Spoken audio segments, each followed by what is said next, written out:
Bonjour et bienvenue. Je suis Sylvain Charras, arbitre international de touch rugby depuis 2010. En 10 ans, je suis passé d'un niveau régional au top niveau international. Aujourd'hui, avec 140 matchs internationaux arbitrés, j'ai acquis une expérience des grandes compétitions et du sport de haut niveau. Je transmets cette expérience au travers de mon activité de coach en préparation mentale. Dans cette série de vidéos, je partage mes clés qui m'ont permis de gravir les échelons jusqu'à arbitrer une finale lors des 8 dernières grandes compétitions auxquelles j'ai participé. Cela représente 3 Coupes du Monde et 5 Championnats d'Europe.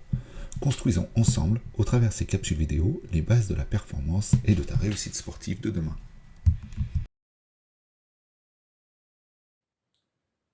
Bonjour à tous et bienvenue dans cette capsule vidéo. C'est déjà la dernière capsule de la saison. Et pour cette dernière, j'ai envie de vous amener pas uniquement sur le domaine du sport. Et je vais vous amener sur le terrain de l'apprentissage.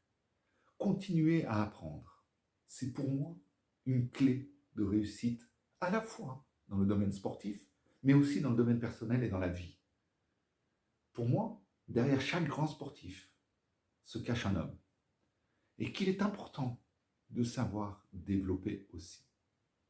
Mais avant de venir sur le côté humain de la performance sportive, voyons d'abord pourquoi continuer à apprendre est nécessaire pour se maintenir au top niveau de nos performances.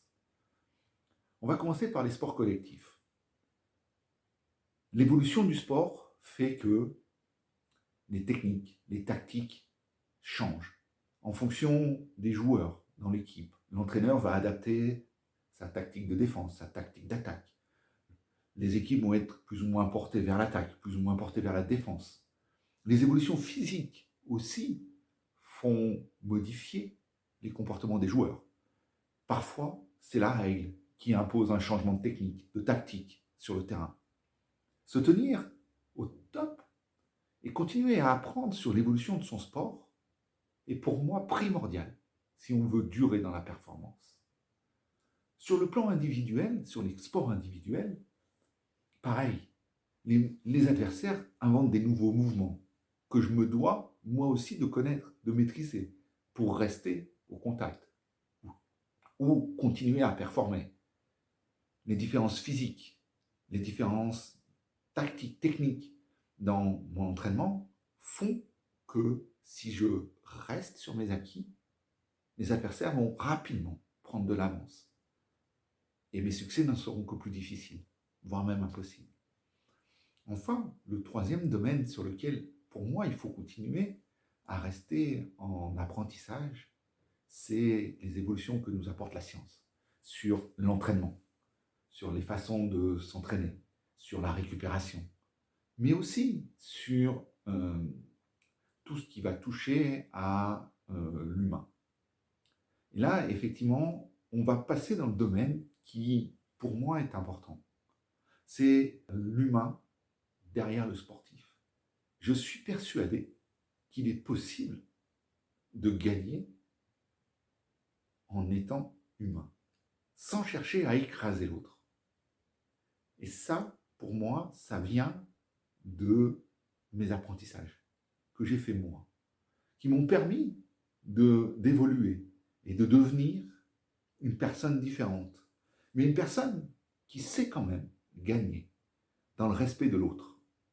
Apprendre à se connaître est important dans cette démarche-là. Il n'y a pour moi pas de grande performance si la personne n'est pas bien dans l'ensemble de son environnement, que ça soit familial, professionnel. Sans ça, il ne pourra pas être au top niveau de sa forme et de sa performance. C'est pourquoi se poser les questions de la personne que je veux être et comment je continue à développer cette personne est important pour moi. Il est primordial en tant qu'athlète de maîtriser sa personne, ses comportements, ses pensées. C'est pour moi des apprentissages à faire, de savoir dans quelle situation je vais réagir, comment je vais réagir, quels sont mes comportements en cas de stress. Est-ce que je vais me parler de manière positive pour repartir et à réavancer? Ou est-ce que je vais plutôt avoir tendance à avoir des dialogues internes négatifs qui me laissent dans la difficulté. Tout cet apprentissage de la personne que je suis au quotidien me permet d'être beaucoup plus performant sur le terrain. Pour ça, j'ai travaillé sur moi pour comprendre mes réactions, mon mode de fonctionnement, ce dont j'avais besoin, ce qui ne marchait pas pour moi. Je suis sans cesse en train de regarder, d'apprendre, de comprendre comment je fonctionne et qu'est-ce qui demain me permettra de rester au top. Il n'y a pour moi pas de performance sportive sans un bien-être global de la personne, de l'être. On peut être très bien chez soi, avoir des mauvaises performances. C'est possible.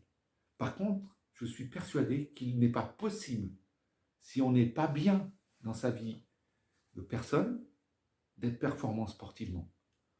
Donc, je vous invite vraiment, régulièrement, à faire le point sur vous pour continuer à développer la personne que vous êtes vers la personne que vous souhaitez devenir.